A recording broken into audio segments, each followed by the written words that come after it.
Hello, Olga Croft is an accredited management consultant, a Prince 2 and an Agile certified project manager with 28 years of professional experience at blue chip companies, including oil and gas, manufacturing, financial services and local government. And she specializes in financial transformation.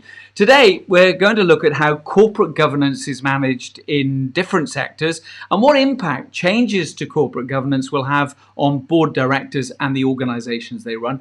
Welcome, Olga. It's lovely to meet you today. Thank you for inviting me. Without naming names, what examples of bad corporate governance have you witnessed in action over the years? Well, unfortunately, I came across it many times.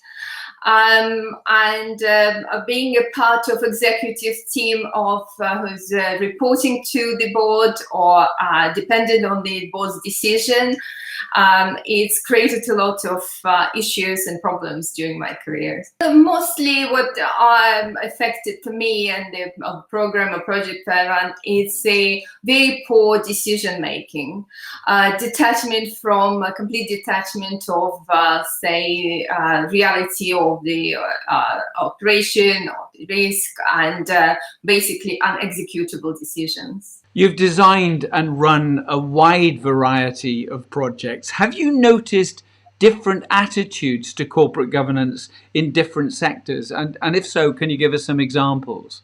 Well, I think most of my clients are big blue chips and big multinationals. It probably will have more, the governance have more rigor and more formal.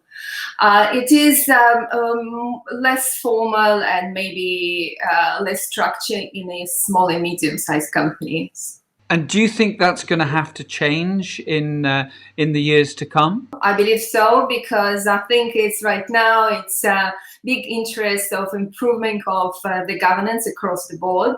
At the end of the day, it is a competitive advantage for each business, especially in a time like this.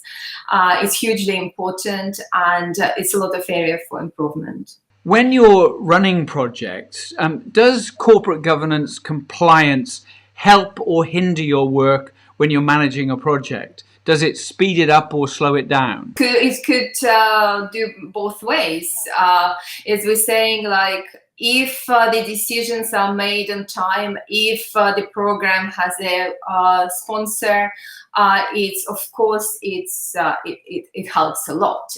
I would say it's very, very critical. The best probably example of the governance, I'll say, that when the steering committee or board committee have members who are actively trying to help and basically asking how they can help with their decision to accelerate the program. How frustrating is it when you're trying to manage a project and doing it in a professional way when people don't understand the legal requirements that are necessary? Well, of course it is very frustrating, but I think it's kind of also both ways. The way the information is flowed to the boards, it has to be presented in a particular way. What I find sometimes this reporting is done in the form of like the school exam, and when the executive just presenting the result without they engaging with the decision making during the board. What sort of advice would you give to somebody who's designing a project at the outside to incorporate corporate governance compliance within the project from the earliest possible stages? Well, I think it's a basic of the project management and for program management to have a structure, to have a sponsor, to have a clear line of responsibility, accountability within the project. It's all very well documented in all project management kind of methodologies and principles, but it's not always executed in the best way.